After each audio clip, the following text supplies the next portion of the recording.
Yo, so the opinions and views expressed in this podcast are that of our own and the Future Bachelor podcast only, and not affiliated with any outside party or entity or anything like that. This fun podcast, though, may include some adult language. Future Bachelor Podcast. Yeah. Welcome to Future Bachelor. My name is Sai. I'm Veronica. And this is episode 128. Yeah. Whew. That song got me a-going, like most songs do when we start the show. I will be honest, like listening to some of those lyrics as you're singing them at me made me slightly uncomfy. Well, it is one of those songs because, like we said before the show, I feel like the original lyrics to the beginning of this song was, "When I get you all alone, I'm gonna take off all your clothes." And then it was just like, we just listened back to it. And it was like, "When I get you all alone, I'm going to bring you in nice and close." And I'm like, when did they kids bop this? You said that. You're like, I said that. Don't take my fucking joke. No, but that's, I mean, essentially, yeah, that was your joke. Sorry. I mean. I said your joke, but in my mind, I had known that they had edited the song, so that's why I said the kids bopped it. But you said it first. Anyways, if you don't remember that song, I don't expect you to, because it came out in Canada in 1999 and then hit America in 2000. That was like even before I was in high school. So, I mean, where were you in 2000? 2000, I was in first grade. So yeah, you probably don't remember those dirty lyrics back in the day. But anyways, that was a bop. It's still one of my favorite oldie jams. Faded by SoulDecision, spelt with soul, not like soul in your shoe, but soul in your heart or whatever it is. This week we have a special guest on this show. I have an old friend in radio. His name is Johnny Promo, a.k.a. John Kasha.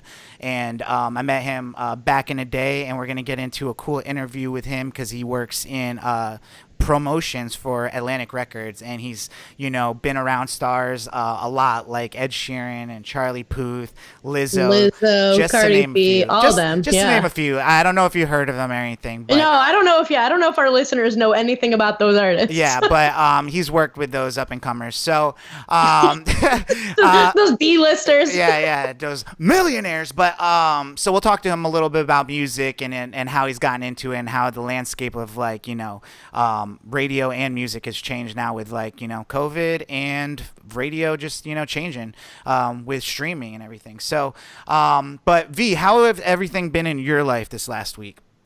I went to dinner with my friends Knip, TM, and Ray.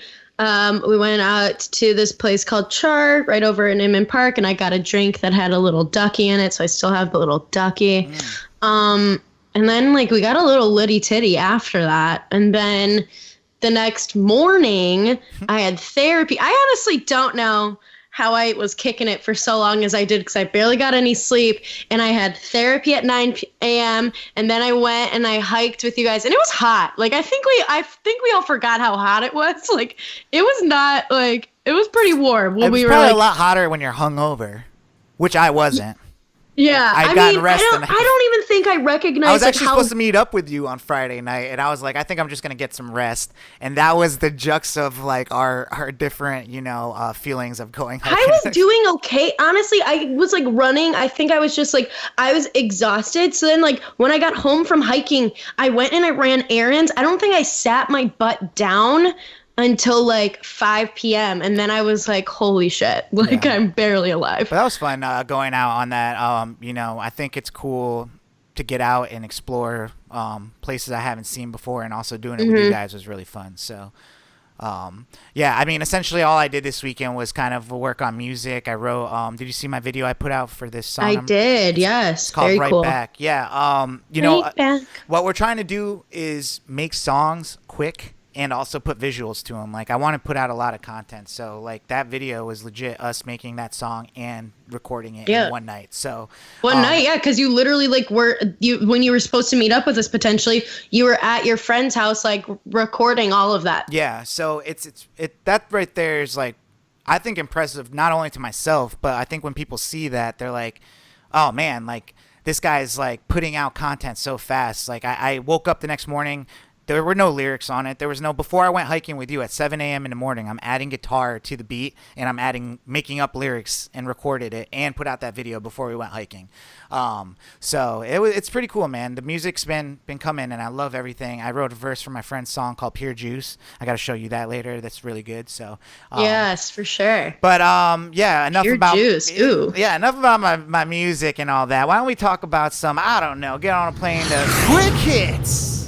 All right. So we talked about OnlyFans last week and, how Bella Thorne had gotten on it and gotten $2 million from it within a week's time. And let's just say a lot of the other users on the platform are pissed because, first of all, she's already a celebrity. She already makes a ton of money. And there's a lot of people on like OnlyFans that use that to either like supplement their income or as like a mainstream for income for themselves.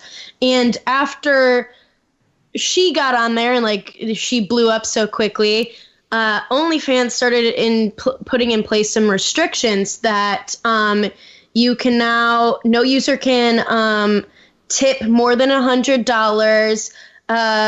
No site vendor can charge over $50 for pay-per-view content. And this is like all like hundreds to $50 less than like the top cap limits before.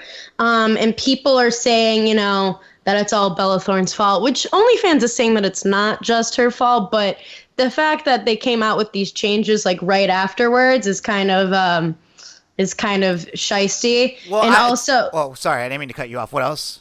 Oh, and like, so she was seeking, like, so she was looking for like $200, I think was like one of her like subscription rates, or like $20 like per month. And, just a bunch of different stuff like that where other users who are doing this as their main form of income are not able to like get away with shit like that. So this is my stance on all this stuff.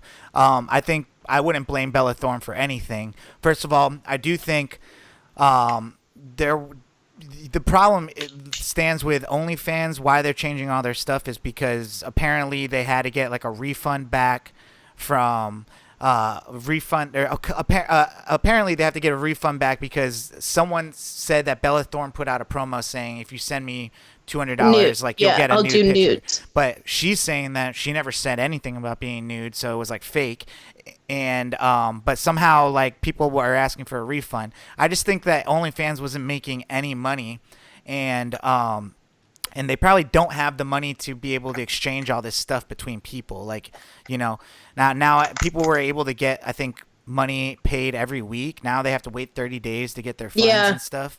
So, which sucks. I mean, we work at our company, when Facebook changes their algorithms, it shook like a whole bunch of things, like the way we operated and promoted things and stuff like that. This is the same thing. People can't get too used to things now. Like things are going to change. Like I know, but like but you also have to think about now that they changed their payout structure, like that's like affecting people's livelihood. Like that's but their livelihood, that's not for like a Facebook algorithm change. Yeah, it's a little bit different. I think it's less than that, man. Like it's like you've only been doing it for like 6 months. It doesn't matter. Like that's what do you I don't care. Like look at COVID. Everyone had like stores out there and that no one's going to right now. You think I'm gonna care that like you can't give blowjobs and make money right now? Like that's not like there's more things to worry about. Like figure out another way to make money. You figured out how to make money this way. Just because one site doesn't let you get the money this way, there's other ways of you to start your own website, get your own paywall. Like you can do all that shit yourself. Like people are just complaining about. It's very easy to make your own website. If you have that clientele, just create your own website that does all that stuff for you, right? Yes and no. I feel like there might be different restrictions and things to that otherwise. Like I don't think so. I think you go on your OnlyFans and you be like, all right, so this is my OnlyFans content. If you want any more than this that they allow me to put on OnlyFans, you go to my website for it. That's what every other person does, or that's what every other store does. Like, if Nike, if Amazon went down, You know, and Nike's selling like, you know, flip-flops through Amazon. They're not going to stop like selling flip-flops because Amazon's site changed the fact that they can't sell Well, anything. yeah, I mean that's also like a really bad metaphor to use, like two ginormous companies that like, you know, like are unethical and like, you know, exploit people all the time. Like I don't think that's Well, then like bring it down apples to like if my whole income was based off of selling things on Amazon, and Amazon was like, we choose not to like sell, like let you guys do that anymore. That's on Amazon to do. And you don't just throw somebody under the bus that actually used the platform fine. Like it's like, Yeah, well, and I mean, like, so Bella and stuff, like, so people are just pissed. Like, I mean, I can see why she people made are a cool pissed. million. Like they're just hating. I mean, I think they should be pissed too. I think that's like, I mean, it's just more of like, why is somebody who already makes that much money going there to like, Because she actually can. I know, but like the thing is, There's like, no rules against her doing that. I know, but it's like think about like it's just like once again it's just like a whole like it's a class like thing. It's like a class level thing. It's like why she doesn't need to do that. Even like Cardi B has like some content on OnlyFans, but like she charges way less for it and it's very specific stuff. And like Bella Thorne went on there and people did see like all those fake things thinking that she would be posting some kind of. I am not blaming anything on Bella Thorne. Bella I'm Thorne. not blaming. I don't think There's nothing to blame on Bella Thorne besides the I fact just she don't set a think link I and don't think. people went to it and people paid their own hard-earned work money for it. That's on them. Yeah, I'm just saying that, like, you know, for sex workers who it's already like hard enough, like, and like she came out being like saying that she was sorry because she always does want to like destigmatize like sex work and things like that. But like for other like true sex workers and things like that, like what she did way more harm than good. For now, that's what I'm saying. I'm just saying that's fine. I get it. Like they had like people that wanted to do sex stuff like on there had a good year to do it. It's just not going to last forever. Nothing lasts forever. If you made your whole business around MySpace today, you would have been like fucked. You know, like of course, it's just like the things change. So, you know, I don't think I think it'll be interesting to see where OnlyFans goes from here and how it does actually shape, you know, the users using it these days. You know, this week was a pretty tragic week for life, man. Chadwick Boseman passed away. Everyone probably knows. You know, we're not dropping any news here, but no. You know, he that was a solid dude right there. Like, you know, and it's just so he had colon cancer and he was diagnosed with it back in 2016. And so like he like, you know, was in movies and like was doing stuff. And like there's been all these like videos that are coming out of like how he talked and how emotional he got about how he had been in contact with these two boys who had terminal cancer, like when he was filming Black Panther, and like how excited they were to see the movie, and they died, I think they both died before like it actually came out or was released. And like he was like super emotional in like the press and stuff for that. And when he was talking about that, and it's like crazy to look back and see that being like, oh, because he's like super emotional because like he's also like at that point stage 3 or whatever, or maybe even nearing stage 4 of colon cancer. And like that's like it's just crazy like that. He had such a tight circle around him that like this wasn't public, and he was able to like live his life and do in such incredible work, like in Marshall, in like other movies where he's like represented so many amazing Black men, and like was our first like big Black superhero. Like it's some like him being gone, and like they're supposed to be having a Black Panther 2 coming out in 2022, and now they're like, how are we going to do this? Well, let me stop there because as a fan of just keeping up with the MCU and stuff, for a while now actually, and now it all makes sense, but for a while they were talking about switching out Black Panther, like with Shuri. Like in the comic books, his little sister becomes the Black Panther. So we already heard rumors of like her taking over. To me, what was weird about the rumors, I'm like, why he just only did like 1 or 2 movies in the MCU? Like he still has like that guy has like at least 2 more movies like in him to do as Black Panther. And so now looking back, it's like they were already having a contingency plan of like what to do with the MCU post his character. Like I think because like I'm telling you, I thought it was weird. I'm like, why would they stop him? Like, yeah, I guess he's becoming a bigger star and maybe outgrowing the role, but like, no, he's like a superhero to like not just everyone, but like for you, like you said, the first huge black superhero. So, yeah, I think it's something, and like I said, it's incredible to, especially in today's age, for people to really dive into like poor me type mentality, you know, or I don't know. Some people might tell the world that they're sick, so you know the world can kind of, you know, come around them and be and all that. But you know, this guy went out like the world didn't know anything, so it just makes all like his actions leading up to his passing even that much grander. You know, just because you just like no, and you know how much stuff like Hollywood can be like really cruel. You know, they talk about like the pictures of him losing weight and stuff that were like circulating, and everyone just being like, you just never know what people are going through ever. Like, how would you think one of the biggest stars in Hollywood right now, biggest black stars that are out right now, would be gone? You know? I've honestly, I'll be like really real. Like I've cried about it like every day since the news dropped. Like, I don't know why. And like, that sounds like very strange for me as like a white girl to like feel that strongly. But like, I remember being so excited to see Black Panther. And like, I went and I saw the movie with my friend Ross here in Atlanta. And like, Atlanta is known, like it's Wakanda. We're in Wakanda. Like, this is where it was all filmed and everything. Like, I went opening night to see it. And like, just like getting like hearing like when my friend Ross literally texted me when the news broke and he's like, I'm not okay. Like, this is like, I'm not okay. And I'm like, oh my God. Like, I don't know. It's just like, it's a lot. Like, it's a lot to see, like, especially like being in like the culture that we are here. Like, it's crazy to me. Yeah. I mean, that's real, man. Like that was one of the reasons why I didn't want to meet up with you. Like that one night, I think I just sent like, you know, Chadwick or whatever to you, and I was bummed. Like, I don't get like that, like, really, when people pass. Like, Kobe passing, like, you know, that's tragic and sad, but, like, I didn't feel the same way. I don't know. And then that's another one, too, that's huge, you know, but I don't know. This was just different. Like, it was just,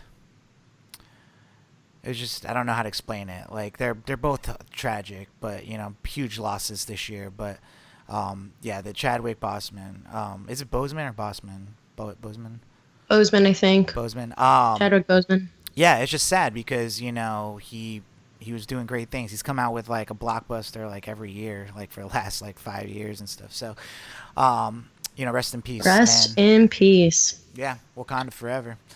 Mm-hmm. So with that being said, you know, they're definitely going to somehow switch up Black Panther in the next one. You know, I've heard talks of people wanting Michael B. Jordan and stuff, but I think they're gonna give it to Siri. They're gonna give it to and how could like he come back as like his characters in the first one? How could he come back? Don't get me started right now, man. The MCU just introduced the multiverse and time travel. They can do anything they want.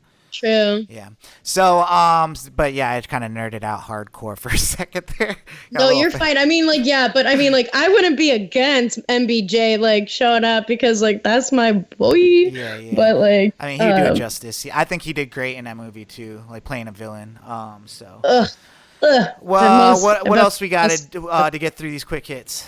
All right, so Save Britney update. Jamie Lynn Spears is seeking more control of the financial affairs so I guess she's been a trustee technically since 2018 on Britney Spears' stuff. That's what I was saying, I think last week or the week before. Yeah, but like the conservatorship is in her dad. It's like with her dad. Sure. But like so trustee is a little bit different, I guess. I thank God this is not my job to understand all this, but. Right. So she's like with the newest filing, she's asking for the court to approve moving more of the assets into like her accounts with her custodian and whoever. And so then once it's moved, it will require judge approval to be moved anywhere back out. So she's trying to get more control over like to help her sister out over her sister's money to like kind of like take away all that's going with her dad and stuff right now. To hopefully help with kind of distributing those assets to the kids and things like that in the correct ways that they need to be. Yeah. Baby alerts. Katy Perry, Orlando Bloom welcomed their daughter. Daisy. Her name is Daisy Dove Bloom. Daisy de Bloom. Wow. Daisy Dove Bloom. Daisy Dove Bloom. Sounds like something I got in my shower over here. Okay. For shampoo. And then Ed Sheeran welcomes, this is his first kid, right? Yeah, his daughter with his wife, Cherry Seaborn. His daughter's name is Lyra Antarctica Seaborn Sheeran. What is going on in this world right now?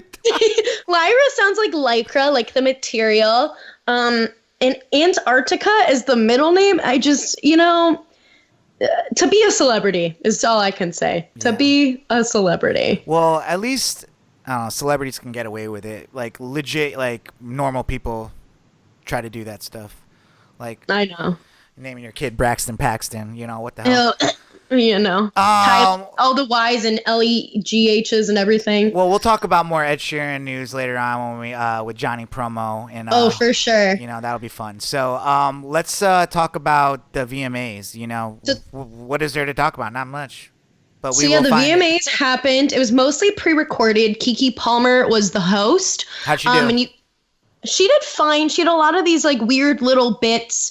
That honestly, like, I think she's hilarious. She's so smart. She's funny. She has a great presence. And she also performed, cause she can sing and stuff as well. And I thought that was pretty good. But in general, like you could tell it was mostly pre-recorded, and cause she even did like right before it like fully kicked off, it was like this weird kind of like shitty, like iPhone video of her being like, I didn't want to start tonight without like recognizing the great loss of Chadwick Boseman, like blah, blah, blah. But it was like very much like, obviously they're like last minute, they're like, we got to throw a video of you up doing this. But I mean, like there's some big performances by BTS. It was their first VMAs performance. Lady Gaga. Who just beat out the #1 spot on Billboard over WAP. Yeah, and with their song, I think their newest one, On or whatever, because that one. No, it's not called On, or if it is, it's a longer titled name than. It might be one of their new ones. Yeah, it might be one of their Dynamite, probably. Dynamite, yeah, I think that's. Yeah, so but they won Best Pop with their song On. Lady Gaga got the new Tricon Award, which I think is the replacement for the Michael Jackson Video Vanguard Award. And she got a whole big performance, beautifully done.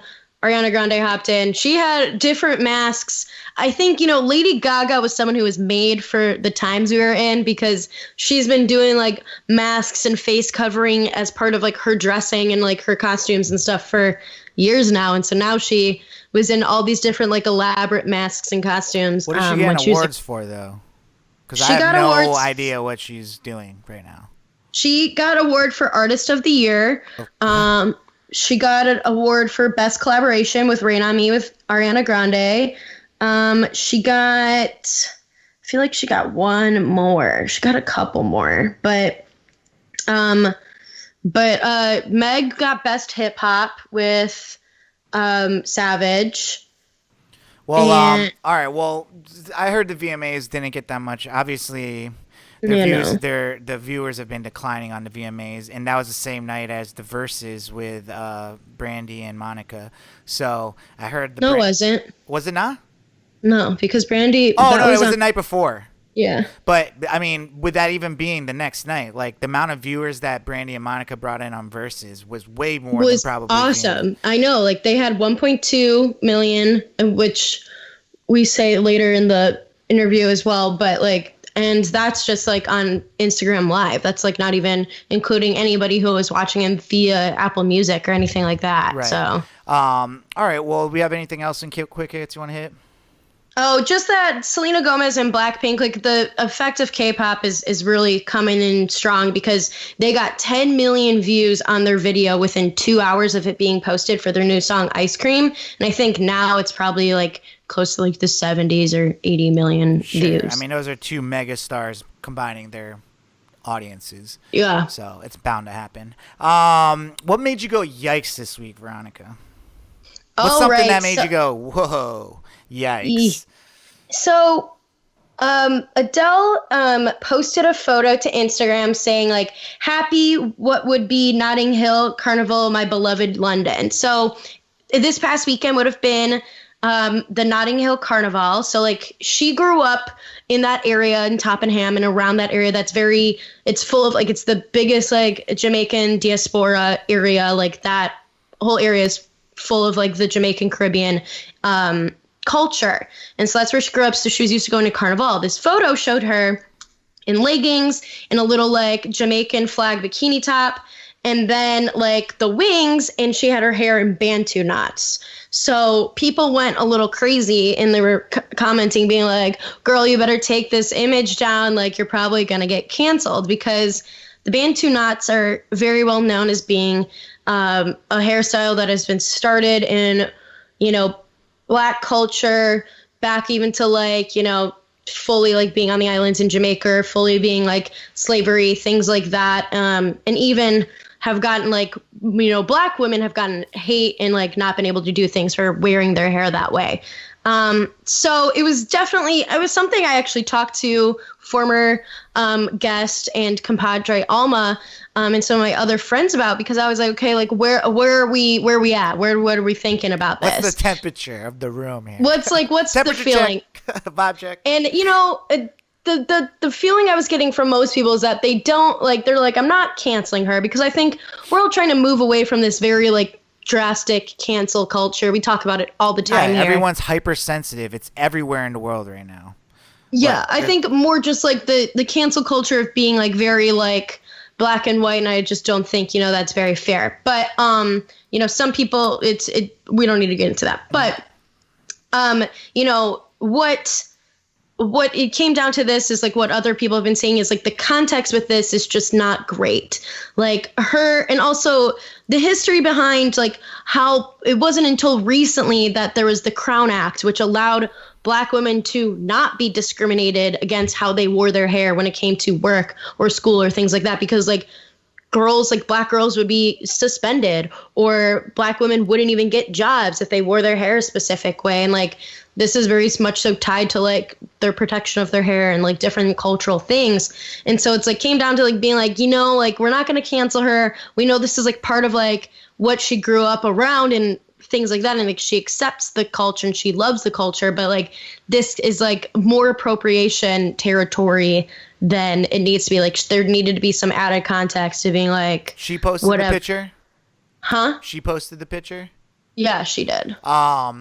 I mean, I don't know. Do you know the context of the picture? Like why she was there? Do you know if it was a bunch of Black women who did it to her? Like, That's what we were saying. It's like it would be great if like that was like said. Like obviously it was from the carnival, like probably from what would have been like I doubt weekend. She's at her place like doing up her hair by herself. I'm sure she's with like the people there, and they're like accepting her and like bringing her in and trying to be traditional with her, like they're not even thinking of like that type of stuff. They're probably just excited that she's here and like bringing fun and shit to it, like exactly. But it's like there's no ill will there, like there can't be, and I don't know how to explain it, but I mean I really can't be the one to take offense to it, so it's just kind of. And I think that's pretty much like what everybody I've talked to is like, like obviously like her intentions were good, but it's also like you have to. I don't even think she had like intentions, like what I'm saying, like it's just like if I was out there and like for some reason I went out there with a friend and all his crew was like, dude, let's get you like dressed into like looking like us and stuff, and they like dressed me up like in like garments and jewelry or whatever that like, is traditional. And I posted a picture of it.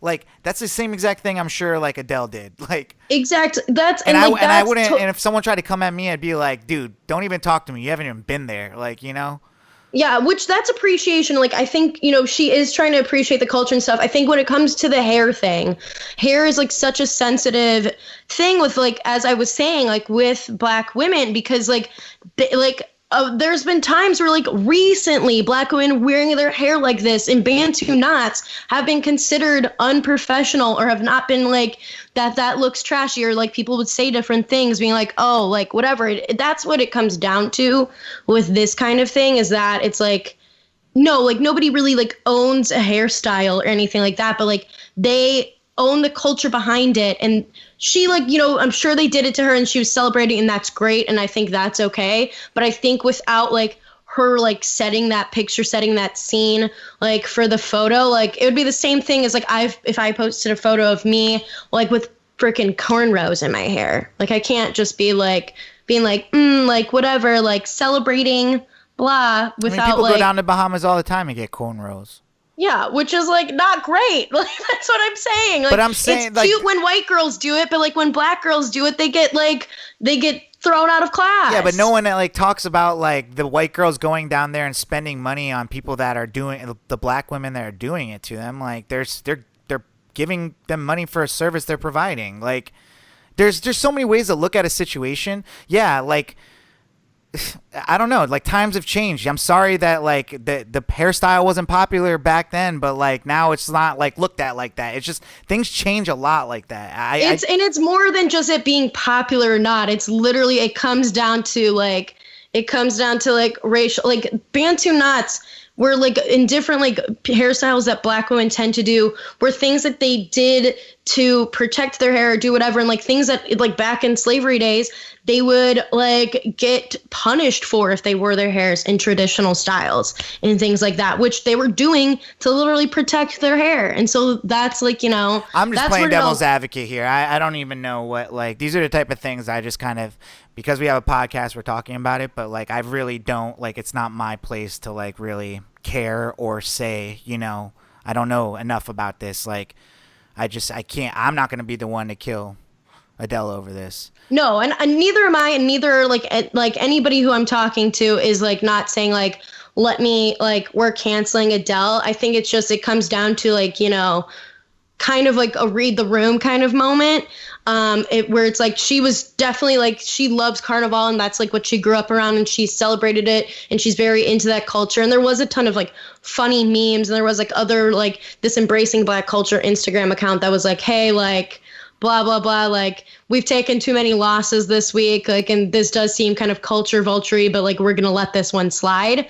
And I think, that's like, it was not as much of a yikes moment as much as it's like something to even keep considering. Cause like, I think a lot of people don't think about the impact of hair. Like I've had so many friends who are black women who have been told like that if they don't interview for different jobs with like straight hair, very westernized looking hair, that they're not going to get the job. So sure. I mean, there's a whole bunch of things too, like people's names, black people or people of other races have to like come up with some regular name. Yeah, Bill Smith. Like what? Yeah. You don't look like a Bill Smith. Well, I'm in your office now, so here Bill. We are. Yep. All right. Well, I'd like to introduce our guest today. We met back in 2013. He came to the radio station I was working at the time, and he was actually with the icon Janelle Monáe.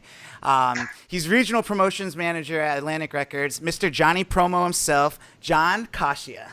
Damn, I messed it up. You almost had it. At least you didn't add the letter in well, there. I mean, it's not bad for, trying to learn the pronunciation after, trying to memorize 2 before the show. So it was just like you threw a curveball at me. That's why Johnny Promo just kind of is all encompassing. Yeah, so Johnny Kasia. Just want to make sure, because I want to make sure I get these. My last name, I won't even let you test it on that. So I wouldn't even try. But yeah, Johnny Promo, welcome to the show, man. Let's give you a round of applause. Thanks, man. Thanks. Good to see you. We got some sound effects. Nice to meet you, Veronica. Nice to meet you too. Yeah. So as I said in the intro, we met back, 7 years ago now. It was like, I just started getting into radio promotions. I started off as an intern over there. So, when I met you, it was already like, oh man, this guy gets to roll around with celebrities all day.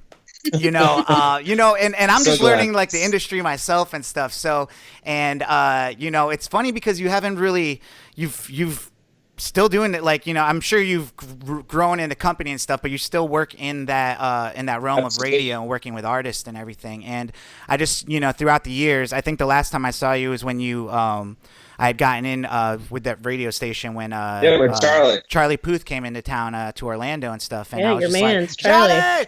And the funny part is, you remember, Johnny, I was so excited to see you that I didn't notice Charlie Puth right next to you It's literally standing right next to me. And you're Oh like, my God. sorry. Dude, that's how excited I was to see Johnny. I was That's like, Johnny. hilarious because it's Charlie Puth for you. Like, that is like your man. Like, Dude, that I is felt your so guy. bad. I was just like, We're stoked though. Once you realize Charlie was standing right there, you're like, oh.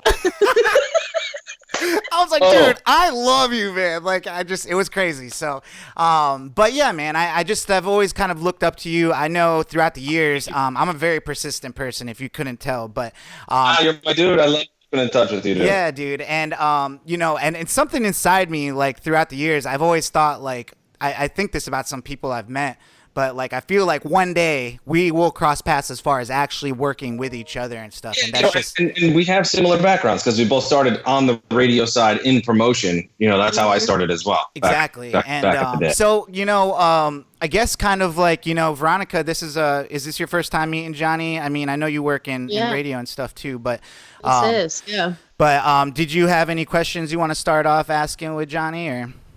I guess I just wanted to know, like, obviously, like, you guys know each other, but I guess I'm sure our listeners want to know how, like, you got started in radio session, the music sphere, and, like, how it got to you where you are now. Yeah, where'd you get your music bug?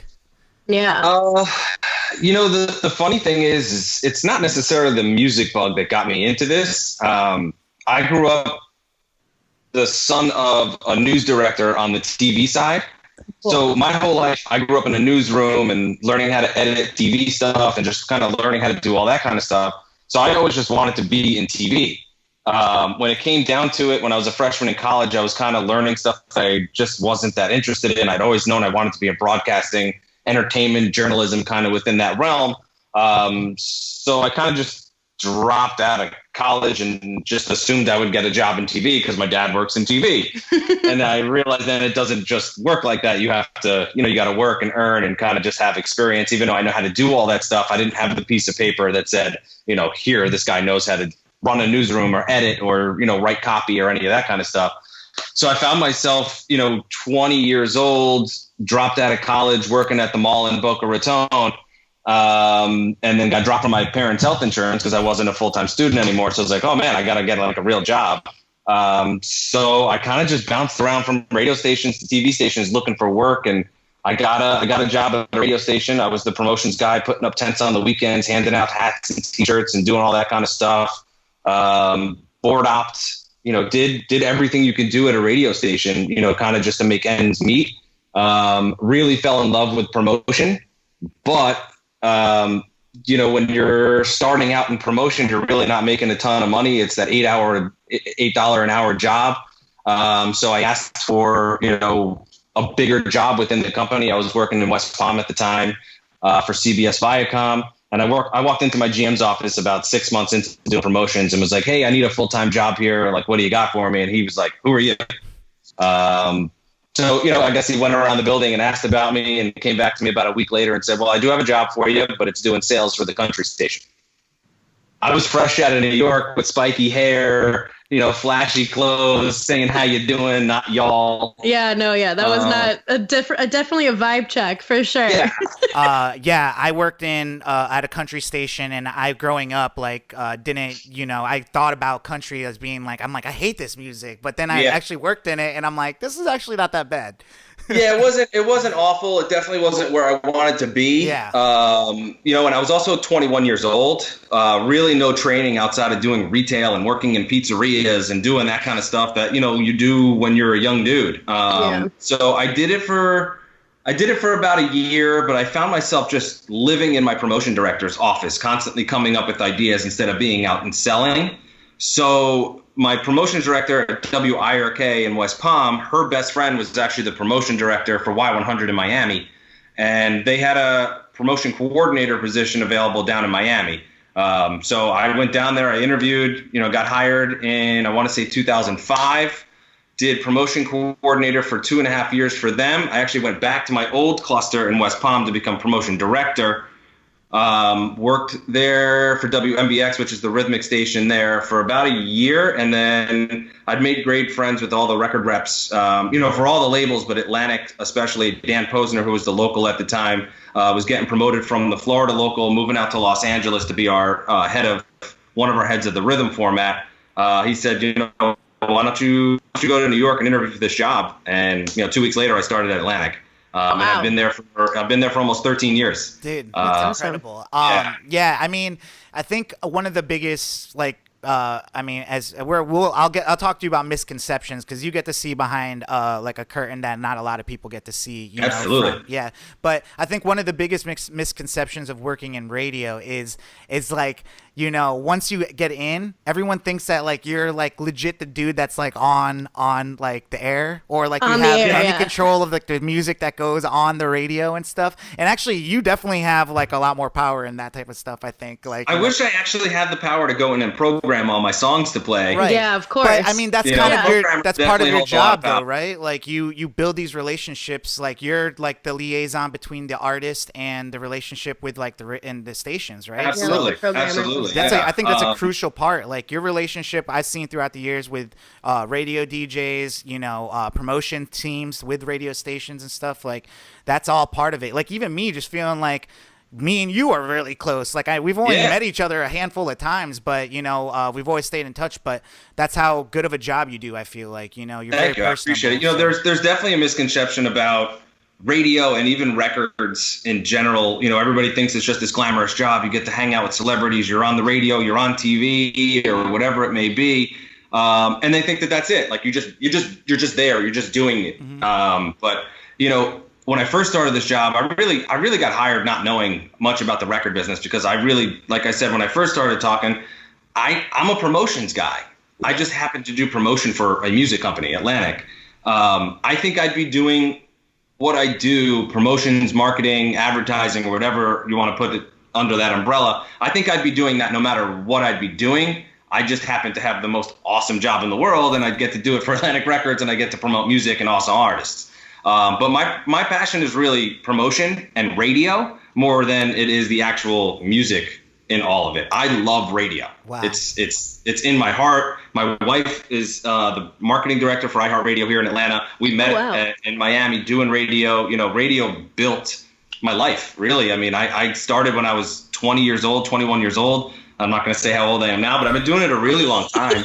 You look younger than me, dude. So you're in your 20s. Honestly, I love it every day. It's still frustrating. And, through this process, through COVID, Corona, whatever, I've had to reinvent myself. And my wife and I talk about all the time how we're completely doing our jobs differently. Yeah. It's all digital. It's all virtual. I'm doing, just today alone, I sat on my laptop and I did showcases for stations all over my region. I saw you were with Group Love, right? Yeah. So we were doing a bunch of those, making the rounds. Normally, Sai, you would know, you'd see me, I'd be jumping out of a van, plugging things in, making sure the band's all good. Now we're just kind of saying, let's do this. Hopefully there's no feedback. Yeah. I feel you. I mean, with that being said, with COVID hitting and stuff, like how has, your job changed in working with artists and radio, and also how has just like the landscape of the whole industry changed, and where do you see it? Like, how do you see it recovering or changing, like down the road? In the future, yeah. For my job specifically, for everyone that's watching out there or listening out there, my job is I get a finished product. So say Bruno Mars or Ed Sheeran or Coldplay or Charlie, Lizzo have a brand new single. We get that single, we bring it to the programmers at radio. I basically beg them to play it. Sometimes I beg, sometimes they love the song enough and they just put it right on. And then my job is to get them to play it and play it and play it until you want to punch someone in the face. Yep. And that's my face. Yeah. So you are, when you get so sick of a song that you want to go stream it again and then buy it on iTunes, if people are still doing that, like my job is to get you to hear a song enough for you to go want to stream it and then purchase it or whatever, however it may be. So in that sense, my job prior to COVID was me being on the road 3 or 4 or more days a week. Whether it was just going on radio meetings and visiting programmers and DJs and trying to get the records played, going out to lunches and dinners and all that kind of stuff. And that is the glamorous side of it. But also, no more promo tours. So I'm not taking the artists out to the radio stations and doing press and doing acoustic performances and all these beautiful lounges that all these radio stations have built. There are no concerts. So I'm not doing all the backstage meet and greets and all that stuff. So in terms of the industry, I think, or at least my job in the industry, that's definitely the biggest change. So for me, I call it like a work cycle. It usually takes me about 6 weeks to go from point A, which is here in Atlanta, and make my rounds through all of my states, Florida, Alabama, Mississippi, Louisiana, and part of Tennessee. It takes me about 6 weeks to like really make the rounds and see every single one of my stations. The good thing about Corona is I get to do that in 5 days. I can see all of my programmers and still see them because we're doing everything Zoom and, Skype and all that kind of stuff. Microsoft Teams. I mean, I'm highly productive right now. Yeah. I don't know if I've ever gotten this much work done in such a short amount of time. Yeah, it's interesting times, man. Like, I mean, just the other week, I was like, just hyped to Veronica about like, I'm like, yo, like we're starting to put like clips out for the podcast on YouTube. Yeah. And it just takes time, like, because you can't just do all these things at once. You'll get like frustrated and overwhelmed. So now we're at the point we've been doing it over 2 years. So we just throw another like ball in the juggle. But like, I feel super productive like right now, and maybe because I'm sitting at a computer all day and don't have anywhere to go, but.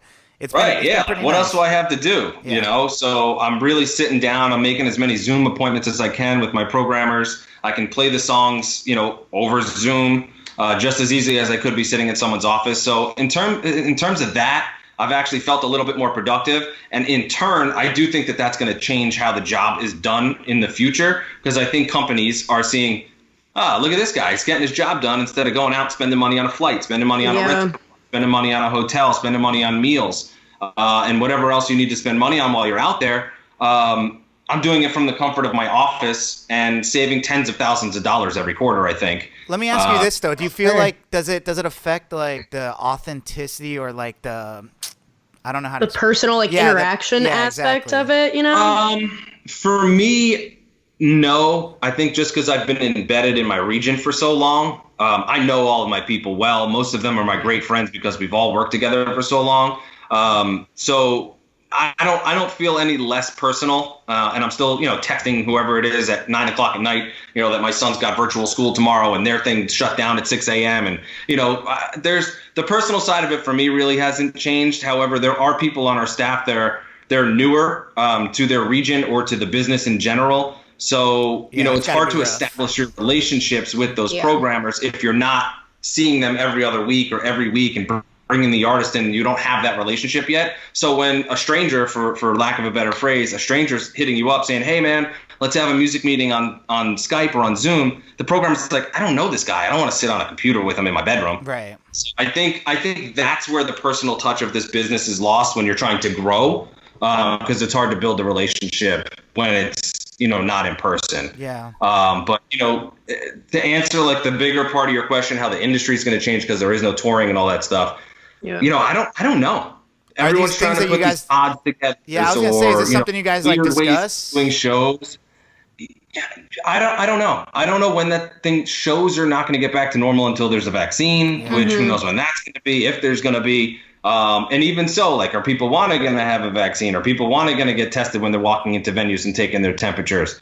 Are there going to be distancing, when you're in the concession areas or when you're in the bathrooms? I think that's where the personal touch of all this is lost, because when you go into a show, you go there for your emotions. Music you're there to move yourself, you really want to feel the songs that you just sang in your car on the way there. You're here to see in person. I think if you're distanced or there's 10 people sitting here and 20 people sitting over there, it's a little different.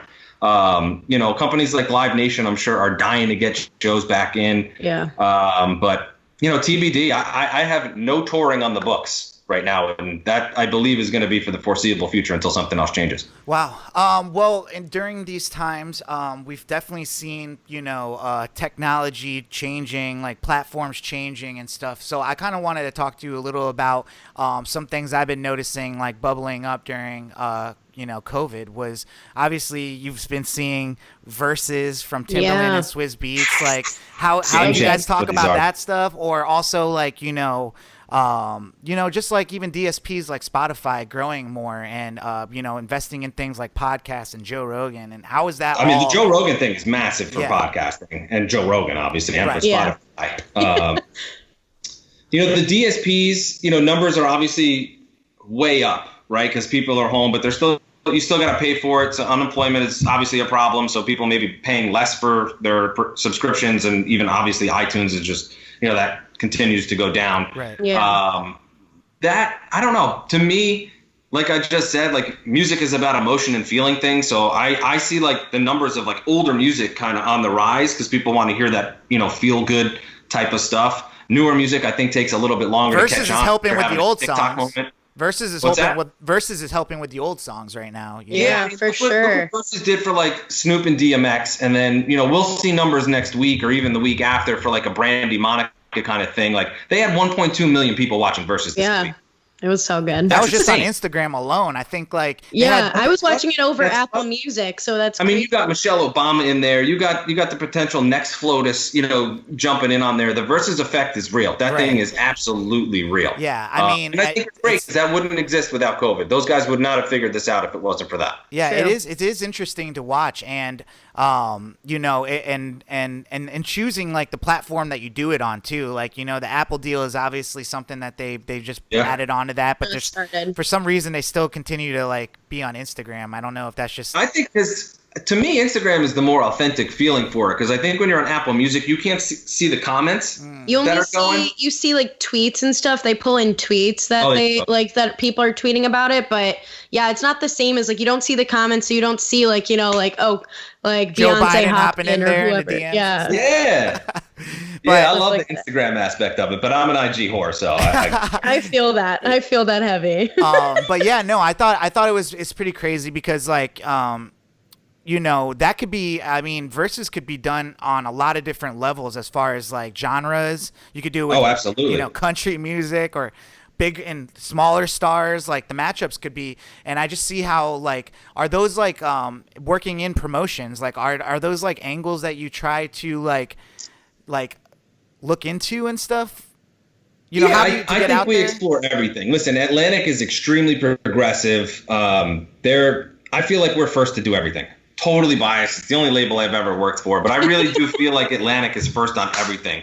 I know that for sure from like listeners. It's just a very innovative company. It really just does, like when everybody was doing IG lives, like just I really do feel like Atlantic was like, let's get our artist on there as soon as possible. Let's hit up radio, see if we can do these acoustic performances. Let's get let's do that. And then everyone's like, all right, we're getting burnt on these. We're like, cool. We'll jump into Zoom. Let's create these little Zoom rooms where we can do acoustic performances and meet greets and all of that stuff. So we're constantly shifting like that. Granted, radio's a niche. Versus is much bigger than, because that goes everywhere. But yeah, we're always looking to expand and do new things and kind of break out the mold of radio, because radio is it's expanding too. There is something tangible to radio now. It's not just something in your car. There is the social media aspect to it. So to me, I consider the people that are on the air at radio, especially for like top 40 and rhythmic and urban stations, those are our influencers. Yeah. Those are the people that, they're tuning in to hear. And if they say something, then someone goes and buys that just as much as if you're following your favorite influencer on Instagram or YouTube or whatever your favorite avenue is. Radio is still extremely influential. There's the stigma of radio is dying. Maybe part of it is. Yeah. As far as I'm concerned, as long as advertisers like Home Depot and Geico and State Farm and all these massive companies continue to pour hundreds of millions of advertising dollars in radio's fine. Yeah. Radio's not going anywhere. I mean, they say the same thing about TV. Deal with the commercials. Yeah, they say the same thing about TV. But even like now, like I'm watching the show on the History app because like they offer it for free, but with commercials. It's like, how do they get me to watch commercials again? Like this is crazy. They did it. But dude, I cut the cord completely. I have YouTube TV. I love YouTube TV. By the way, I did YouTube TV thinking I wasn't going to have to watch commercials, and I watch a lot of commercials. But I still prefer it over cable. I get all my channels and everything. So I love it. Well, you talking about doing this for like over a decade. There's no doubt that like your relationships build, and I'm sure you're one of those people that want to continue having a good relationship with these artists. Absolutely. How have relationships like? I know you've been close with like Ed Sheeran. I know you've been close with like Charlie Puth. These are like my idols, dude. Like those are my guys. Yeah. Like what is it like? Like where do these relationships start, and like how have they like start in a car? Yeah. I pick them up from a hotel room, not knowing this guy from Adam. It could be any artist. I picked up Bruno Mars. I picked up Ed Sheeran. I picked up Charlie Puth. I picked up Lizzo. I'm looking around the room to see who else is hanging up. Cardi B, it's right behind. You're like one by one. You're like Shine Down. Listen, it really does shine down. We got the doubles, although they were rolling before I was ever around. Shine Down. Those guys are great though. biggest rock band in the history of the format, by the way. Hell yeah. It really starts at radio and conference rooms. I shit you not. Ed Sheeran, they sent us this song, A-Team, however many years ago it was. You listen to it and you're like, oh, this is a cool song, I guess. It's a song about a prostitute crack whore. How the hell am I going to get Pop and Hot AC stations to play this? Perfect for teenagers to sing along to. That's what the song is about. White lips, pale face. That's the song. But they're like, hey, take it. It's this guy from UK. He's got red hair. He's great. And we're like, what the fuck am I going to do with this? So you go around, you're taking it around a radio, and they're like, yeah, it's good, but I'm not sure I'm going to play it. And then I pick them up from a hotel room in Orlando, and I'm driving them over to the radio station, and I'm like, this is going to be fucking terrible. I am not even kidding. There are people that couldn't get into the conference room lounge that we were doing. We were playing in a conference room because that's where it all starts for artists, in conference rooms at radio stations. Yeah. People couldn't get in. People were crying outside. And Ed walks up and he's like, you here for me? I don't know if it's an English accent or a Irish one. I have no idea. And they were like, listen, we can't get in. We didn't win. Ed's like, we're taking you up. Everyone's getting in. Everyone's getting in. Dude hasn't changed since. He's the same guy, right? Yeah. So he started in conference rooms, playing for 15 or 20 people. We were all begging for that record to get played.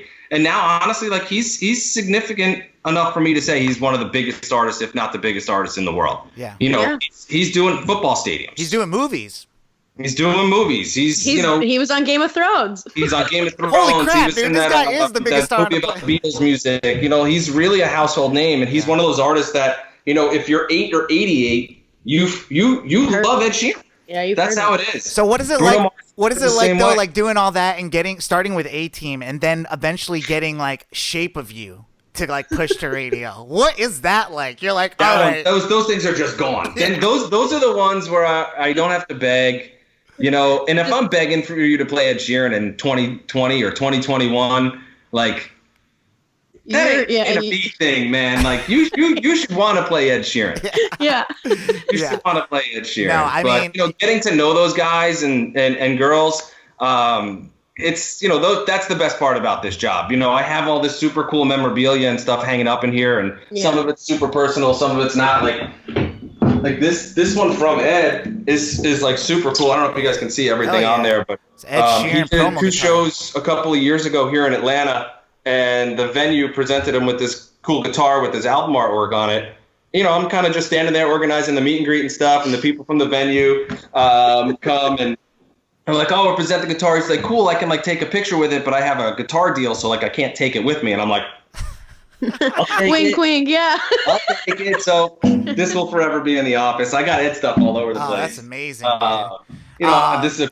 I don't know if I can pin it here. I'll give you a couple runarounds of the office here. Yeah. That jersey right there. Can you see that Heat jersey? Hell yeah. So when Charlie Puth and Shawn Mendes were on tour together, they did the American Airlines Arena in Miami, and Charlie can really give a shit about sports in general, and I'm a huge NBA fan, specifically the Miami Heat. Right. Yeah. Again, I did the nudge, nudge, wink, wink, like let me get it. So that's now in here forever. I got some pretty cool stuff in here. I got a 21 Pilots hat that's signed by those guys. I got some cool stuff. Dude, that's amazing. But, you get to know these guys and girls, and you have stories forever. Yeah. I was going to say, like, even a cooler thing is I think, like, your kids are going to be like, dude, they're going to, always show that shit to people, like, So as much as cool stuff I have hanging in my room, my son's room, the first Ed Sheeran concert he went to, same venue, honestly, American Airlines Arena in Miami, he was, I don't even think it was his tour. I think it was the tour he was opening for Taylor. Oh, wow. So that's like a while ago. I'm pretty sure it was that one. We made my son a shirt that they used to call his band Cheerios. I don't know if they still do that or not. But we made a shirt that's like Miami, Florida with the date on it, with the album artwork on it. And on the back it said Junior Cheerio, Miami, Florida, blah, blah, blah, whatever. So cute. So Ed, and I brought my son and, Ed loved it. And he wrote on the shirt, he said, hey, dear Riley, when you're 18, I'll take you out. Or we'll go out clubbing or something like that. That's hanging in his room with his backstage pass. Dope. That'll be there forever. Oh, man, that's crazy. Honestly, like my kids call Charlie Uncle Charlie. Like, they love him. They run around the house saying Charlie Poop all the time. Like, that's Charlie Poop? Charlie's family name. Like, Might have an episode title here. Worked with, like, I'll fight somebody for Charlie. I will I will fight somebody for him. That's my guy. That's family for us. Yeah. Wow. You know, these people have met my grandma, my parents, my cousins. Like, that's fam, you know? Like, Yeah, no, it's I've seen that, and honestly, like I said, you've seen my genuine reaction to Charlie Puth in person, but it is crazy though, man. Like that's you know, someone I look up to as like someone that does music and produces and stuff. Like, you know, he's unbelievable. Yeah, and I just love pop music. Like, obviously, working in radio, it's just like my whole life I've listened to radio music, whether it was Britney Spears and Backstreet Boys back in the day or whatever. Like,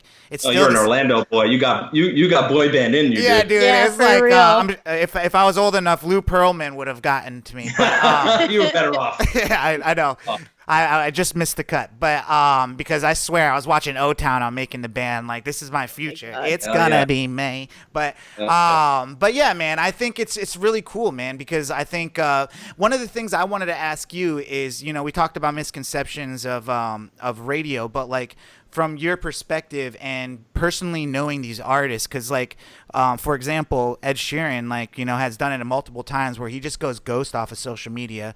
Yep. Recently, I mean, I'm sure you wouldn't talk about it, but you know, he's talked about like you know, his fight with like alcohol and being out and like, you know, the rock star life type thing. Yeah. You know, what are like the biggest misconceptions of like of a pop star or rock star, you know, that a lot of people don't know about them, like, you know, or they might assume about them, or things you've seen that you're like, holy crap, that is just super normal, like, you know, and I wouldn't have thought. I really do believe 9 out of 10 of the artists are just like me and you. Yeah. They're normal humans. They want to go have a meal and be uninterrupted and, you know, not have to worry about signing something or taking a picture, which, listen, that comes with the territory. Everybody knows it. Don't get into it if you don't want that stuff, because there's going to be a point you actually do want that. Right. It's when they don't want that is when it's a problem. Right. Right. If you have achieved the point of getting people coming up to you and asking for autographs and pictures and that stops, problem. Yeah. I think the biggest misconception, though, is that these people are always happy. They're always on. We all have anxieties. We all have our battles with whatever it may be, depression, alcoholism, drugs, or whatever. You know, and I think it's harder for our artists to reach out for help, you know, because then it's in the public, it's on TMZ, you know, then you're labeled as a drug addict or an alcoholic, or you're this depressed, you know, help case that always needs something from somebody. But, you know, we all need help. We all need to reach out once in a while. I think the biggest misconception is that they have everything that they need. They're rich, they're famous, you know, they have access to everything. That's cool, but, you know, deep down, we can all have darkness. Mm-hmm. You know, the crazy thing is I do think the darkness is where the beautiful music comes from. Yeah. So that's an unfortunate thing, but I think darkness makes the best music. Yeah, I mean, being you know, that's so real, man. And actually, I'm not like famous or anything like that, but just being like a public face in person. But I bet when you're feeling super emotional is when you do your best work. Yeah, when you're like angry about something, you're probably like, I'm gonna go push this record out. I gotta go make this beat. I'm gonna go write this lyric. Like, when I'm trust angry, me, man, I'm making my best music right now, stuck in my apartment. Like, add my record. Yeah. But I was gonna say more also, like, you know, because I'm considered a personality. This is what I do. Like, I like to be like front facing. You know, it becomes very hard sometimes to turn it off. Like, if it's like a long weekend, I'm with people like 3 days. By like the third day, like I'm not like the happy-go-lucky like Cy Money and stuff that everyone expects. Yeah, you know, I feel that because I'm actually pretty antisocial. I feel like I'm on 24/7. You know, I'm Johnny Bromo all the time. Right. And then, you know, you get home from a road trip and, you know, I got a wife and 2 kids upstairs. They want to be out and about and doing stuff. And I'm like, I just want to plant. You know, I just want to be here. But at the same time, like taking my son to a kid's party, like birthday party when those things were happening. Yeah. You know, now I want to go to these things. Yeah. Or it was like you take your kid to a birthday party and, you know, all the other dads are standing around and they're talking about being a finance guy or being a CPA or being like whatever they do. And then it comes around to me and they're like, what do you do? And I'm like, I don't want to do this right now. Because then the next 2 hours I got to talk about Charlie. Then you have to perform again. It's like, it's always a performance then. So I actually came pretty antisocial the last few years. I have officially overturned that rock because I can't wait to go out and see people. That's so real. It was a phase. I feel you, Sai, on that. Like I don't want to be on all the time. And no, obviously the artists don't want to be on all the time either. Well, it's more of also like exactly like when you're not on though, like because everyone's not on. People will be like, "What's wrong, Johnny? What's wrong?" Yeah. Like, there's like nothing's wrong. I'm just like not saying anything. Like I'm not like It's being funny loud. Yeah. I just had an experience like that literally last week, or maybe it might have even been earlier this week. I don't know what date it is anymore. Where we were on a Microsoft Teams conference call. We do it every Tuesday.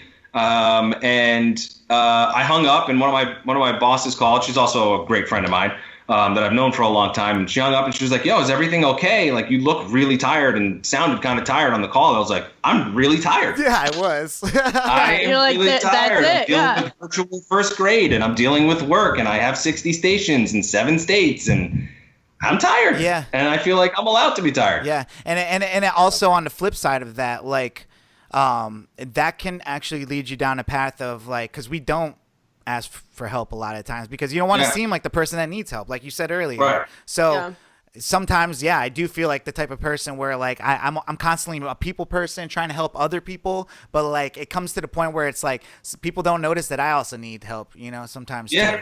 So that's fine. My wife talks about that all the time. She for some reason, my wife's everybody's psychologist, and she was always like, I need somebody to dump on. That's real. I feel like women tend to take on that emotional labor a little bit more. So it's like it's a tough time. My wife's incredible with that stuff. But every once in a while, she's like, man, I just need somebody. I need to talk to somebody. Yeah. Right. V, did you have any, like, I don't want to keep you too much longer. I know you got your fam and stuff, and we really appreciate you, giving us this time today. Virtual orientation night for first grade. Yes, it is. So exciting. Got to get them in there. V, do you have any last things you want to ask Johnny? I guess like my thing is like we've talked a lot about radio and like how it's changing and stuff. Like I'm a big radio lover too, but I guess like where do you think like people are like listening to radio purely less and less? And do you think like how is that going to affect like what you do moving forward? I think it will have a massive impact over the next 5 years, definitely 10, but probably 5.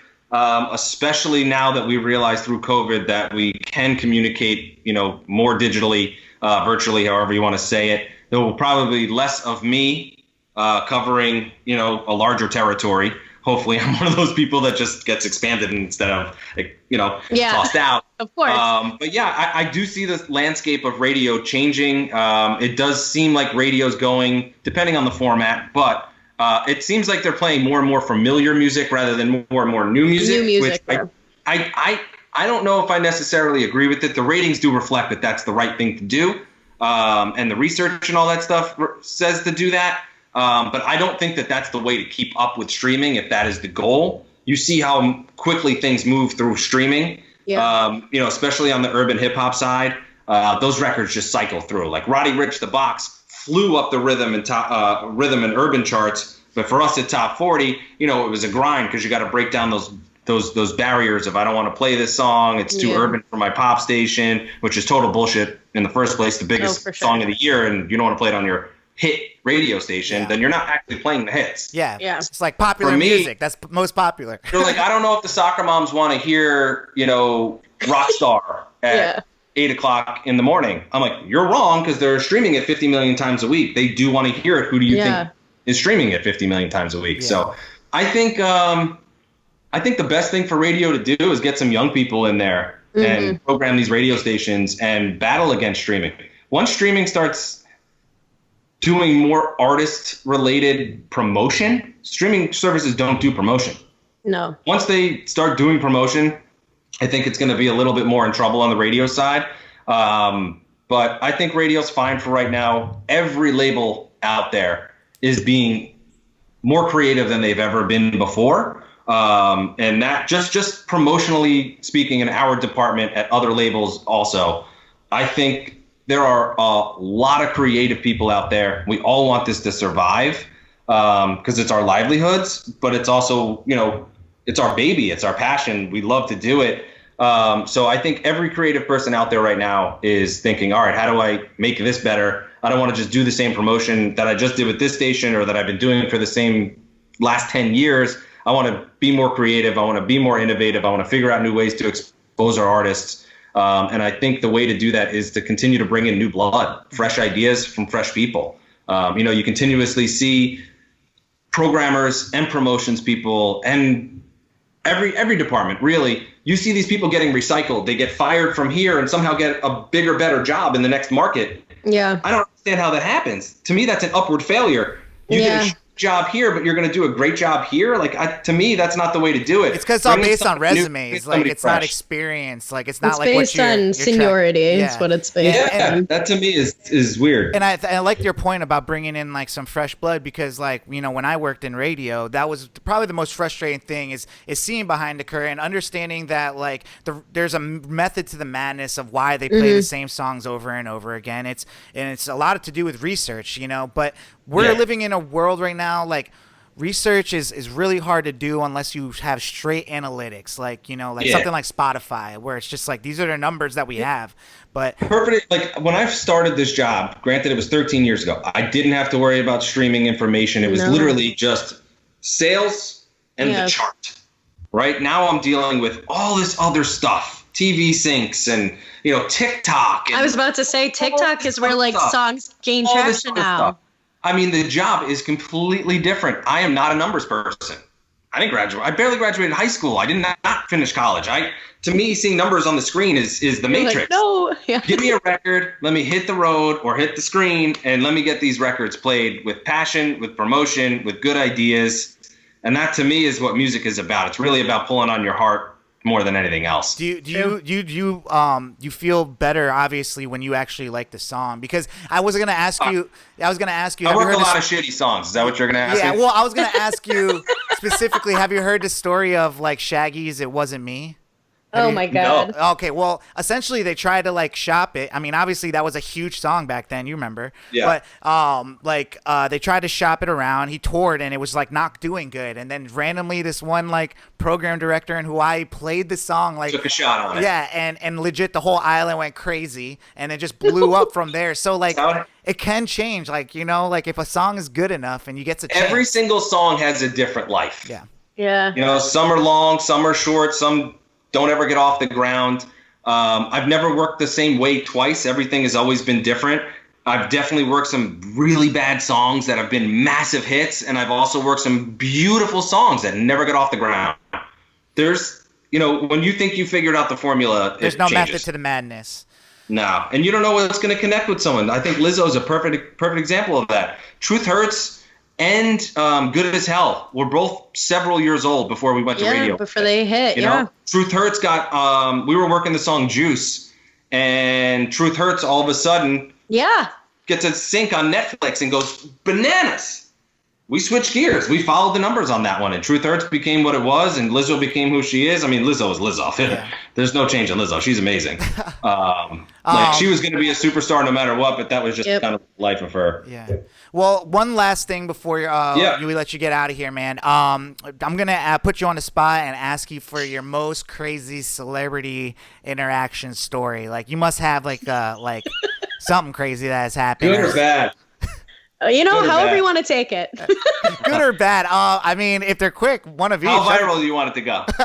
Let's go with like a good one, man. A real good one. A real good bad one, if that makes sense. I always wonder if this. I'm gonna do my big one. Okay. I'll give you the big one. All right, cool. And I always wonder if this artist.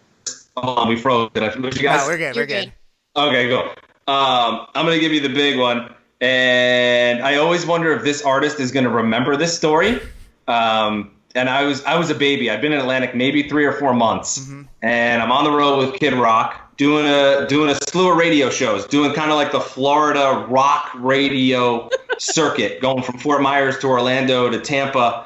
And there was another show in there somewhere. I can't remember which one it was, but I had a not so great experience with him in Fort Myers. He didn't want to do some of the stuff that he was, contracted to do. So, I had never met the guy before. I walked on his tour bus and I was like, hey man, you ready for the meet and greet? And he's like, yeah, I'm not going to do it. It was much not as nice as I just said it. And I was like, well, you got like, some fans kind of hanging out down there by the bus or whatever. Just step right on outside and take pictures. And he's like, I'm either going to do the show or I'm going to do the meet and greet. You figure it out. I was like, okay, well, you got paid a lot of money, so you're going to do the show.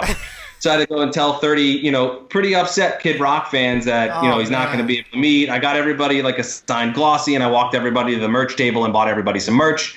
It's not the same as meeting them, but it is what it is. The next day we had a show in Orlando, the rock station there. Yeah. That was like one of my first shows I did, actually, I think. So Birthday. Yeah. Yeah, that was a while ago. Yeah.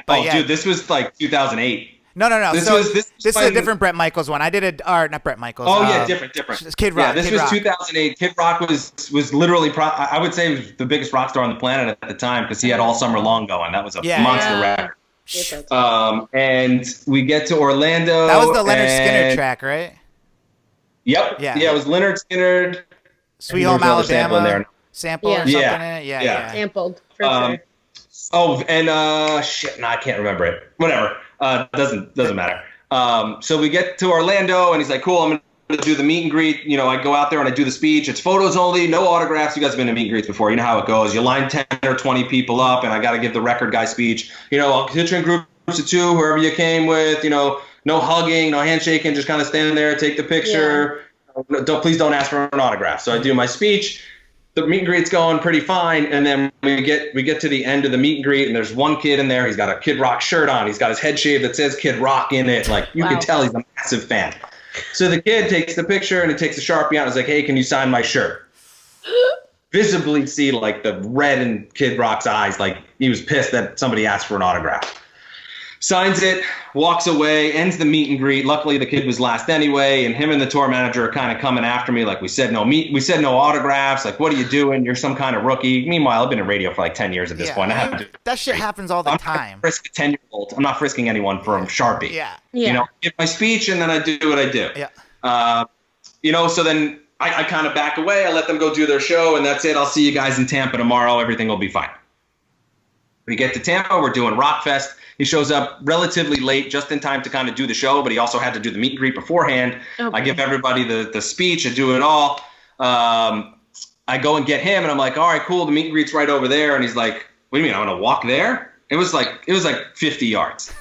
It was like 50 yards. He's like, get me a car. And I'm like, okay, we'll figure out how to get you a car. We found a golf cart. We pulled up in the golf cart. He's like, I said a car.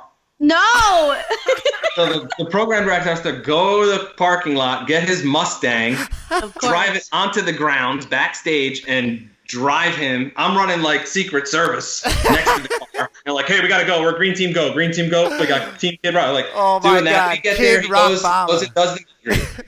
Right? He does the meet and greet, and afterwards, there's some Tampa Bay Ray players standing there that wanted to also meet and greet and present him with the Rays jersey and do the whole thing. So I'm thinking, these are professional athletes. These are your peers. No big deal. You'll sign a few things for these guys. Yeah. So they asked him to sign some stuff, and he did not like that. So him and his, he did it. He did it, but afterwards he expressed his displeasure with me allowing that to happen and thinking that the last 3 days were terrible because I'm a terrible person and a terrible record rep and just allowed all this bullshit to happen. Meanwhile, it would have just been easier if he just smiled and did it. Yeah. Because easier. And, him and his tour manager came right back at me. They started screaming a whole bunch of stuff, and I really thought I was going to fight Kid Rock at that time.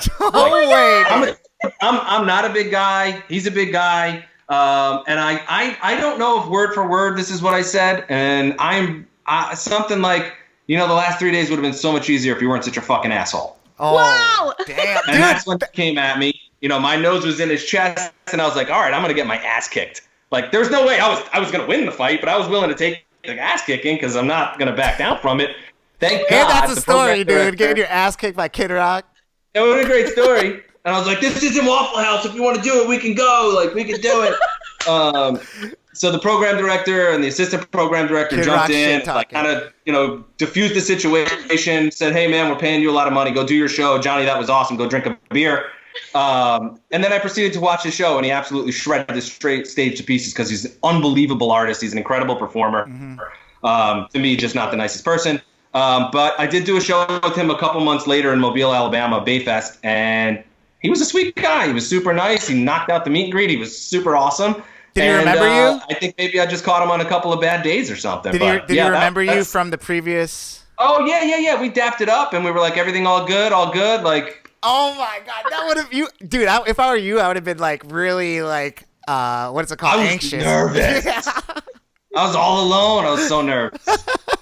That is crazy. Because, like, what if he had it, like, he was ready to kick your ass? He's like, yo, that Johnny promo, he heard you were coming. I don't even know if he remembered it, like, 2 months later when that happened. No, because you know what's funny? It's, like, legit. I just, Steve-O from Jackass has been putting out really good content lately online, like videos, because he's filmed his whole career of just him doing crazy shit. Yeah. But I saw him do, like, celebrity. He's a stand-up comic now, so it was one of his bits is like celebrity cocaine story, and then he like tells like how he did cocaine with celebrity, and like he went through like Paris Hilton and Lindsay Lohan. But his craziest one he said was Lindsay Lohan does cocaine. I'm shocked.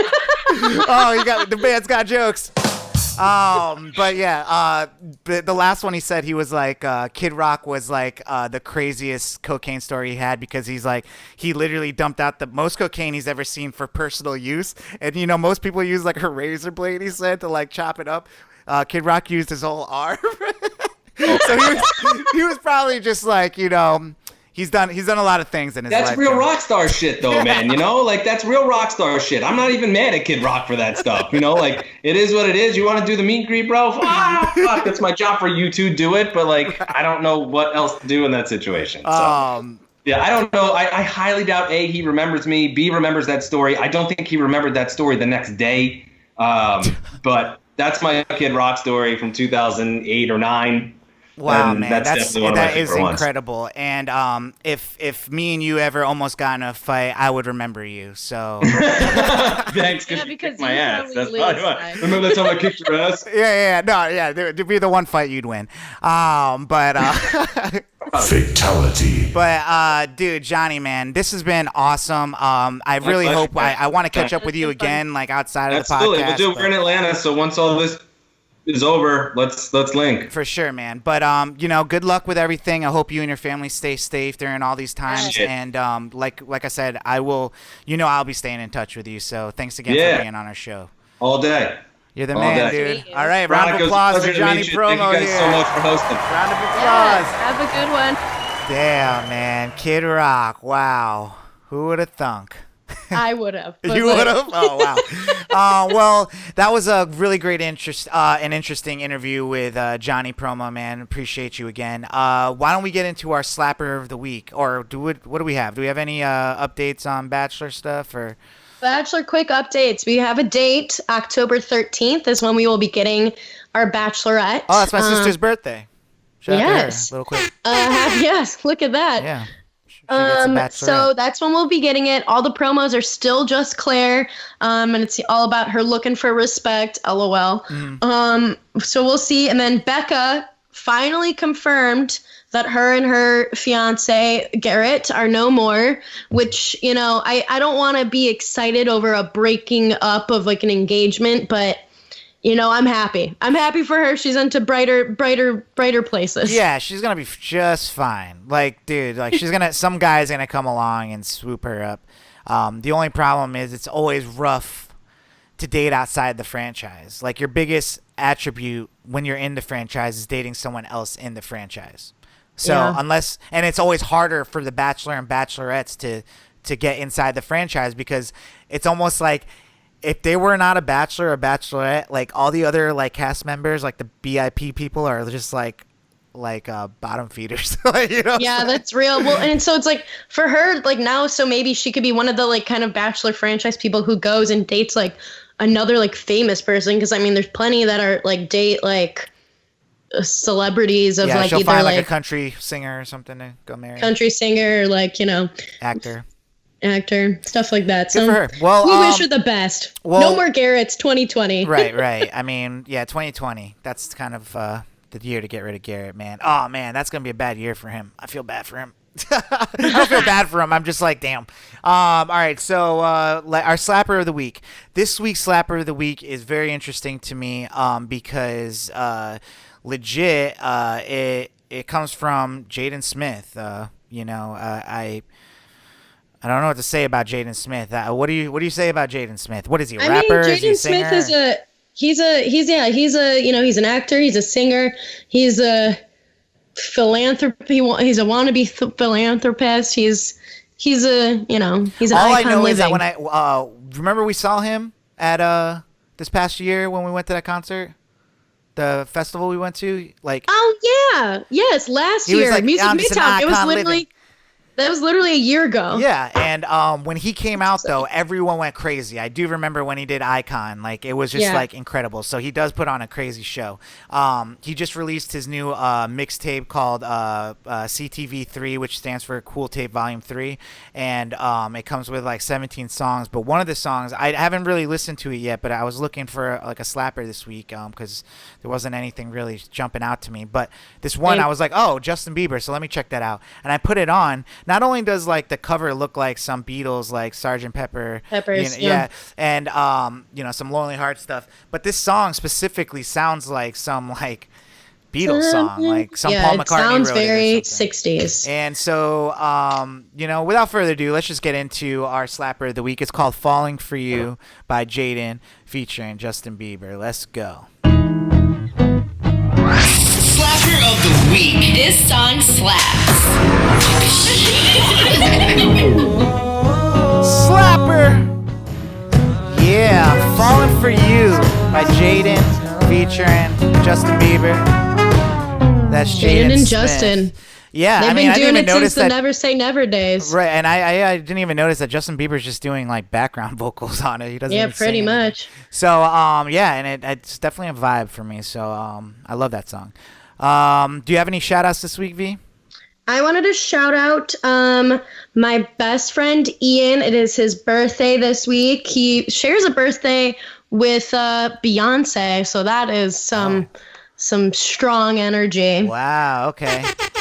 Yeah. Now that's an actual B day. Hey. And then I also wanted to shout out my mom and my mom's friend Sheila. She passed away this past week after battling with some cancer herself. And I got to meet her a couple of times and work out with her. And she always was such a great lady and just fun to be around. And like, I know she was like kind of like my mom's main counterpart in workout classes, which is saying a lot because my mom kicks some ass. But yeah, so I wanted to shout them out. Yeah, I'm so sorry for your loss, Chloe. But yeah, my shout out this week, really, I've been hanging out with my friend Nicholas Rios. I'm gonna give him my air horn. You haven't met Nick yet, but he's an old friend. We met down in Orlando, and we just reconnected again here in Atlanta, and he does films. So he's, been really wanting to do a lot of video work, and he wants to do it with me. So we're going to be putting out a lot of cool video content lately. So he's been, shooting my stuff lately, and I just really appreciate that. So shout out to you, man. And then just one more time, I want to definitely, we got to give a shout out to our special guest this week, Johnny Promo. You can find him on Instagram, johnny.promo, and he's a really cool guy. Follow him because he's always talking about music, and you obviously heard he's got crazy stories with really cool people in the industry. Yeah. So that was awesome. But what do you got planned for this weekend? This is a long weekend, right? It is a long weekend. I think I might be going out on the lake on Monday, on Labor Day, but I don't know. Besides that. What am I trying to do? On Friday, I'm planning on, Chef just got a bunch of cool, gear to make things in his garage to make, shelves, and I don't know what the hell to call this stuff, like carpentry type stuff. I don't know. Woodworking. I don't know.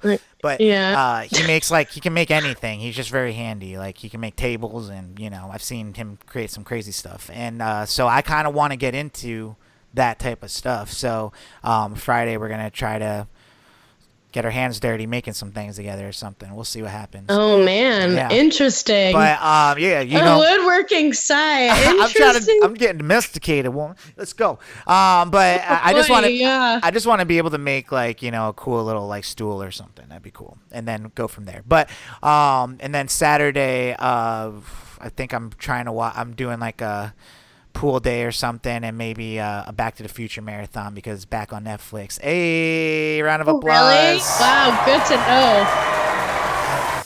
But and then, you know, I don't know what's going on the rest of the weekend, but we'll probably get it done and probably cook out somewhere or something, you know, at some point. You know, I feel like Labor Day, I like to Memorial Day and Labor Day, I'm like, I feel like I should have a hot dog, you know? Like I feel like I should be eating a hot dog or a burger somewhere. That's usually my vibe. I know people like want to celebrate on actual Memorial Day, but it just sucks. Like Labor Day. I hate or Labor Day, I mean. I hate you know, celebrating on a Monday. Yeah. So it's like one of those things where it's like, what are you're going to be out all day and then have to work the next day? And I messed up. Like I never take vacations around long weekends. Like I just messed I up. usually try to. Yeah. So. But I had nothing to do besides just not do anything. So which is nice sometimes, but all right, guys. Well, this has been a fun episode, 128. You know, we're almost getting to the 30s. Next episode, 129, because you know what? That's how numbers work. And, you know, just, I don't know. We're just trying to make it out here. Make sure you say I love you to somebody this week. You know, they probably need to hear it. And, you know, I hope everything's good out there. I don't know. I don't know how everyone's doing out there, but I hope everyone's kind of figuring out, you know, their lives and stuff, because we got to. I don't know. I'm trying to figure out mine, I think. Well, I haven't, my life's been kind of crazy in the last like week or two because I told you I got a new mattress. Did I tell you that? Yeah, you did. Yeah. I didn't know like it had fully gotten in yet. Well, yeah, I had gotten in, but when I got it, I'd sized my bed wrong, and apparently it's a full, and I had gotten a queen, and so I needed to return my queen for the full, but in the overlap of them coming, I got a box, and I was like, oh shit, my full came in. I opened it up, it was the queen, and I had already opened, you know, like these mattresses in a box, like it's like once you open it, it's not going back in the box. So, and then the next day the full showed up, so I'm like, oh shit. So I call them up to like pick up this queen because they pick it up, and because of COVID they don't pick them up, so they just gave it to me. So now I have two big ass mattresses in my apartment. It's just been kind of like hard to get around in here, but you need to like sell it. You should put it on Facebook Marketplace. All right, so last week I put it on Facebook Marketplace and I put it on Craigslist. I don't think people want to buy like mattresses right now from people because of COVID, but I know, but you didn't use it though. I know, but instead I'm actually going to be giving this mattress because I just need it out of my apartment this week, and I'm done trying to sell it and all that. So I'm giving it to Chef, and he's putting it in his guest room. He was like, I've been needing a new mattress, and I'm like, dude, take this perfect mattress. And you know, if I ever need to crash, at least I know I have a very comfortable mattress over there. So oh my god, and that's a great housewarming like gift, like, you know, like a bed housewarming. Well, the late housewarming house hot. I was about gift. to say, like, they've been in that house for like 2 years now almost. Well, I'm gonna start the trend of giving house hot gifts. House getting hot. Your house is now hot. It's been warmed. It's toasty now. Yeah, this is a house's hot gift. So yeah, guys, I don't know. Sorry for giving you my little mattress story at the end of the show, but that's why I left it for the end. We love you guys. Make sure to catch us next week. This has been Future Bachelor. My name is Sai. I'm Veronica. And let's get out of here, yo. Deuces. Bye. Future Bachelor Podcast.